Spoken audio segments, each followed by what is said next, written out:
Hidup ini perjalanan. Kita sedang berjalan menuju pada alam baqa, melalui merempuh alam fana. Selamat datang ke Suara Dunia, cerita di sebalik cerita. Cenderung hati kita suka pada yang baqa. Maka Allah jadikan baqa, alam baqa itu ada. Dan Allah letakkan tempat kita ini alam fana. Maka bila tengok saja alam ini fana, nafsu tak nak, sebab dia nak yang baqa. Maka yang baqa itu kena melalui pintu gerbang kematian sebelum kita sampai pada alam baqa. Maka jadilah dia kasih mati. Itu zikrul maut.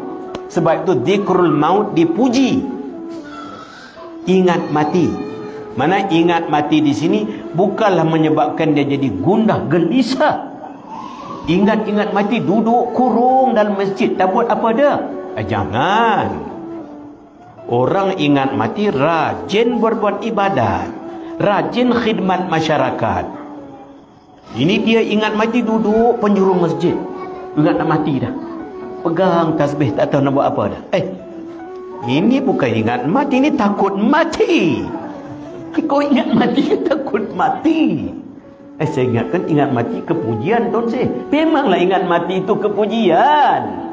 Tapi cara engkau ni bukan ingat mati lah, ini takut mati ni.